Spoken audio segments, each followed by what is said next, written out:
Stoicism, sebuah mazhab filosofi yang mengajarkan tentang pentingnya ketenangan, ketangguhan, dan juga kestabilan emosi dalam menghadapi dunia yang random, tidak adil, dan jahat. Stoicism awalnya diajari oleh Zeno of Citium yang sebelumnya mendapat musibah besar, yaitu kehilangan semua kekayaannya karena kapalnya tenggelam di perjalanannya. Dia kehilangan semua yang dia miliki murni karena tindakan tak terduga dari alam. Dilanjutkan oleh Epictetus, seorang budak yang menghabiskan hampir seluruh hidupnya dalam penjara. Kemudian dilanjutkan oleh Seneca, seorang politikus Roma yang pernah bertahan melewati bangkrut dan pengasingan. Dilanjutkan oleh Marcus Aurelius, seorang kaisar Roma yang dalam 19 tahun menuntunnya memimpin perang-perang besar dan di saat yang sama harus menghadapi kematian dari anak-anaknya. Stoicism ini awalnya mulai di Yunani kuno dan kemudian nantinya mendominasi Romawi kuno. Pengikut-pengikut filosofi ini sangat banyak dan menyebar luas, mulai dari seorang budak sampai seorang kaisar, dan sangat terkenal sampai di zaman sekarang. Karena filosofi ini tidak sama seperti filosofi-filosofi lainnya.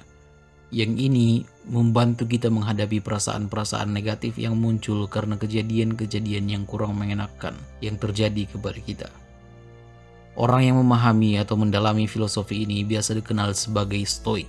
Stoik sekarang lebih dikenal sebagai orang yang tenang menghadapi hiruk-pikuk dunia, yang bisa tenang menjalani ketidakadilan dan tetap berusaha dalam menjalani hidupnya. Stoicism ini juga sudah menjadi hal yang umum dipraktekkan oleh pemimpin besar di dalam sejarah, seperti Marcus Aurelius, Frederick the Great, Montaigne, George Washington, Thomas Jefferson, Adam Smith, John Stuart Mill, Theodore Roosevelt, Jenderal James Mattis, dan masih banyak lagi. Semuanya dipengaruhi filsafat stoik ini. Orang yang stoik adalah orang yang bisa tetap tenang meski sedang tertekan. Stoik adalah orang yang bisa menghindari emosi yang berlebihan, orang yang tahu kapan harus marah dan kapan harus sedih, dan yang terpenting, orang yang stoik tahu, marah terkadang adalah hal yang rasional untuk dilakukan.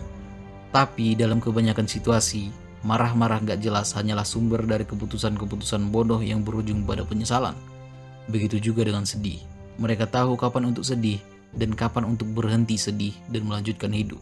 Karena mereka tahu, sedih berlebihan tidak akan membawa seseorang kemanapun dalam hidup. Untuk bisa menjadi orang yang stoik, ada beberapa exercise atau latihan yang bisa kita lakukan untuk nantinya meningkatkan kemampuan kita untuk tetap tenang dalam menghadapi dunia yang keras ini.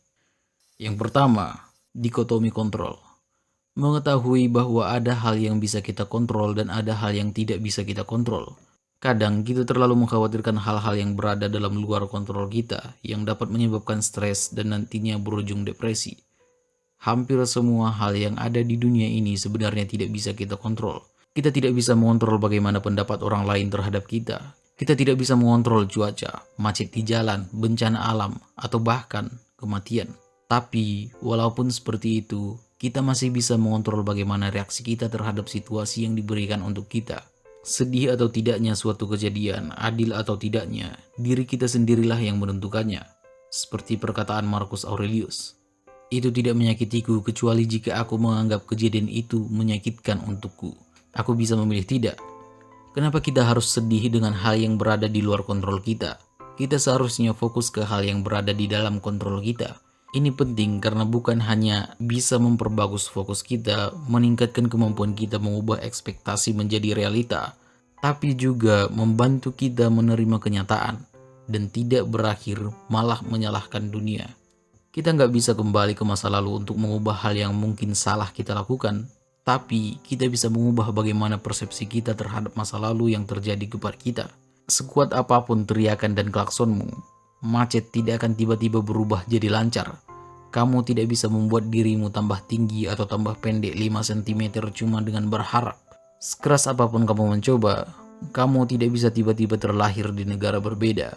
Kamu tidak bisa berharap memiliki orang tua yang berbeda dengan ekonomi dan status yang berbeda. Waktu yang kita habiskan untuk mengkhawatirkan dan berharap kosong terhadap hal-hal yang ada di luar kontrol kita ini, seharusnya bisa kita pergunakan untuk hal-hal yang bisa kita kontrol. Kalau seseorang berkata, kamu orangnya begini dan begitu dan kamu tidak suka, kamu tidak bisa mengubah pemikirannya dan berharap dia tidak pernah berkata seperti itu. Itu bukan dalam kontrolmu. Tapi yang bisa kamu kontrol adalah bagaimana reaksimu terhadap perkataan orang itu. Kamu sendirilah yang menentukan apakah kamu harus sedih, marah, atau tidak mempedulikannya. Itu semua tergantung pada dirimu sendiri. Jadi, cobalah tanyakan kepada dirimu setiap hari, dalam tiap situasi yang sedang kamu hadapi. Kalau bisa, buat jurnal dan refleksilah tiap hari. Mana yang ada dalam kontrolmu dan mana yang tidak. Dan tentukan bagaimana tindakanmu terhadap kejadian-kejadian itu. Yang kedua, premeditatio malorum. The premeditation of evils adalah latihan stoik tentang mengimajinasikan hal-hal yang bisa membuat sesuatu jadi buruk atau gagal. Membayangkannya di otak kita seolah-olah hal itu sudah terjadi. Bahwa hal buruk yang bisa terjadi akan terjadi. Ini akan membantu kita bersiap-siap untuk ujian-ujian hidup yang tidak bisa kita hindari. Kita tidak selalu mendapat apa yang seharusnya terjadi kepada kita. Kadang hal-hal tidak adil bisa jadi terjadi kepada kita. Secara psikologisnya, kita seharusnya mempersiapkan diri dan mental kita jika saja hal buruk terjadi kepada kita, untuk kesehatan jiwa dan mental kita sendiri. Ketika kita membayangkan hal buruk akan terjadi kepada kita, ketika itu memang terjadi, kita akan merasa baik-baik saja. Setidaknya tidak sesedih ketika kita tidak pernah berekspektasi yang terburuk akan terjadi. Tapi, ketika hal yang buruk itu tidak terjadi, kita akan merasa bahagia, karena hal yang di luar ekspektasi kita, dan hal itu kita inginkan, itu terjadi. Contohnya Seneca, dia selalu mereview rencananya. Misalnya ketika dia mau bepergian, dia akan membayangkan atau menulis jurnal apa-apa saja nanti yang bisa salah atau membuat rencananya gagal. Mungkin saja badai datang, kaptennya sakit, atau bisa saja kapalnya dibajak. Tidak ada yang terjadi pada orang bijak yang bertentangan dengan harapannya, tulis Seneca kepada temannya. Juga tidak semua hal menjadi seperti yang dia inginkan, tetapi seperti yang dia pikirkan. Dan di atas semua itu, dia menganggap bahwa sesuatu bisa saja menghalangi rencananya. Bayangkan dengan jelas bagaimana kemungkinan terburuk yang akan terjadi. Dan juga bayangkan kalau itu masih survivable. Kamu tidak akan mati gara-gara hal buruk itu terjadi padamu. Sehingga, kalau misalnya terjadi hal buruk pun, kita sudah bersiap-siap dan tidak mengeluarkan emosi yang berlebihan seperti panik, marah, dan sedih yang berlebih yang nantinya justru malah memperburuk keadaan. Yang ketiga, amor fati.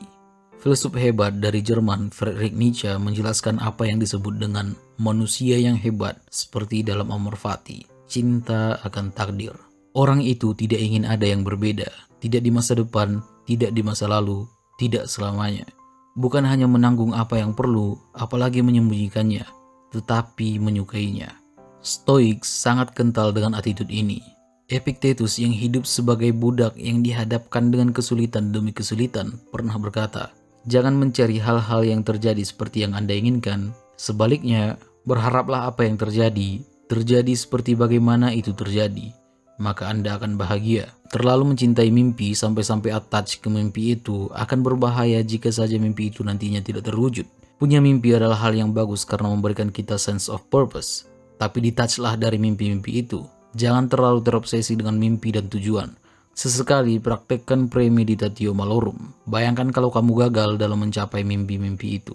Amor fati sangat bagus untuk dijadikan latihan dan mindset untuk menghadapi apa yang terjadi.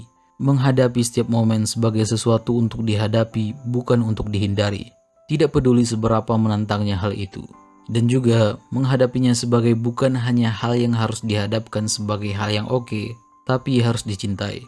Yang keempat, memento mori. Marcus Aurelius pernah menulis, kamu bisa saja meninggal sekarang. Biarkan hal itu menentukan apa yang akan kamu lakukan, katakan, dan pikirkan. Memento mori adalah personal reminder untuk tetap hidup dalam virtue sekarang dan tidak menunggu lagi. Orang bijak hidup selama yang dia bisa, bukan selama yang dia mau. Kualitas hidup lebih baik daripada kuantitas. Memento mori. Marilah kita mempersiapkan pikiran kita seolah-olah kita akan sampai pada akhir kehidupan. Mari kita tidak menunda apapun. Mari kita menyeimbangkan buku kehidupan setiap hari. Orang yang memberikan sentuhan akhir pada kehidupan mereka setiap hari tidak pernah kekurangan waktu. Seneca sering mengatakan untuk terus mengingatkan diri kita bahwa kamu mungkin tidak akan bangun lagi besok, atau kamu mungkin tidak akan tidur lagi, sebagai pengingat akan kematian.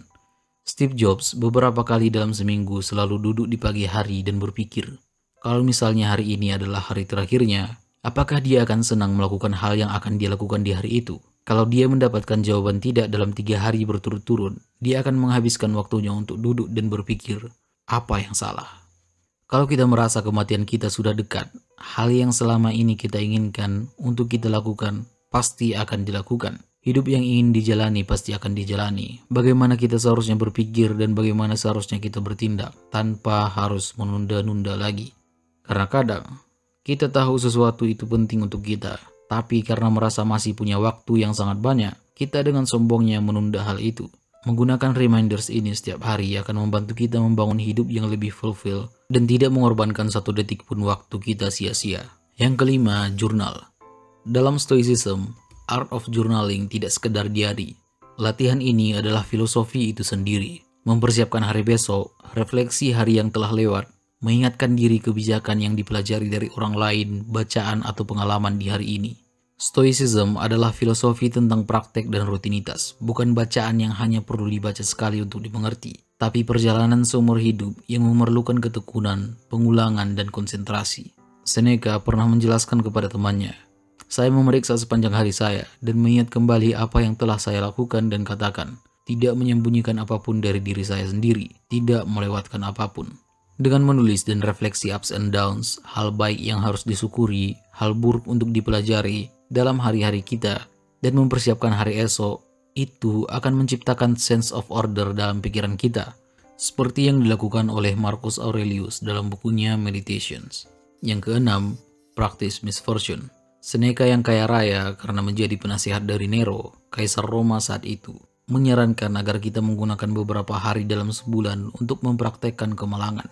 Makan sedikit makanan, pakai baju yang paling buruk, jangan tidur di tempat tidur, dan tanya dirimu sendiri, apakah hal-hal ini yang aku takutkan? Rasa nyaman adalah jenis perbudakan yang terburuk, karena kamu akan terus takut sesuatu atau seseorang akan mengambil rasa nyaman itu darimu. Tapi kalau kamu mempraktekkan misfortune, kalau misalnya kejadian itu terjadi dalam hidupmu nantinya, mentalmu tidak akan serusak sebelumnya. Emosi seperti rasa takut dan anxiety datang dari ketidakpastian, bukan dari pengalaman. Dan emosi ini bisa merusak mental, keputusan, dan bahkan hari-hari kita. Solusinya adalah berbuat sesuatu. Buatlah dirimu familiar dengan skenario terburuk yang kamu takutkan, dan rasakan bagaimana rasanya hidup dengan hal yang paling kamu takutkan. Yang ketujuh, train perceptions. Stoicism mempunyai latihan bernama membalikkan halangan, yang berarti tiap situasi atau hal yang buruk bisa diubah menjadi sumber dari sesuatu yang baik. Kalau misalnya kau mencoba untuk menolong seseorang dan reaksinya bukan berterima kasih tapi malah pengen ditonjok, daripada membuat hidupmu jadi lebih buruk, mungkin saja itu pelajaran untukmu untuk lebih bersabar. Atau ketika orang yang dekat denganmu meninggal, itu mungkin adalah pelajaran untukmu untuk lebih tabah. Tidak ada hal baik atau buruk dalam Stoicism. Yang ada adalah persepsi. Kamulah yang mengontrol persepsimu sendiri. Kamu bisa memilih bagaimana persepsimu terhadap sesuatu. Jika X terjadi, maka hidupku hancur. Atau jika X terjadi, maka aku tidak apa-apa. Kamulah yang memilih apakah sesuatu yang terjadi itu buruk atau baik untuk dirimu sendiri. 8. Take the view from above. Mundur selangkah, zoom out, dan lihatlah hidup dari poin yang lebih luas. Latihan ini membayangkan miliaran orang, semua tentara, peternakan, pernikahan, perceraian, kelahiran, dan kematian. Mendorong kita untuk mengambil perspektif dan mengingatkan kita seberapa kecil sebenarnya diri kita. Memandang dari atas dapat mengubah penilaian kita pada berbagai hal, kemauan, kekuasaan, perang, dan kekhawatiran dalam hidup sehari-hari akan menjadi konyol. Kalau kita melihat dari pandangan orang ketiga, kita akan sadar bahwa masalah kita sebenarnya tidak seberat itu. Kita sadar bahwa masalah yang kita hadapi tidak sebanding dengan yang semua orang hadapi. Dan kalau kita lebih zoom out lagi, kita dapat melihat bahwa planet kecil ini tidak lebih besar dari debu dibandingkan alam semesta ini. Itulah 8 praktek yang bisa kamu lakukan agar menjadi lebih stoik dan menjalani hidup dengan lebih tenang dan emosi yang stabil. Stoicism, pelajaran tentang self-control dan fortitude, untuk menghadapi emosi-emosi yang merusak penilaian dan tindakan kita. Terima kasih.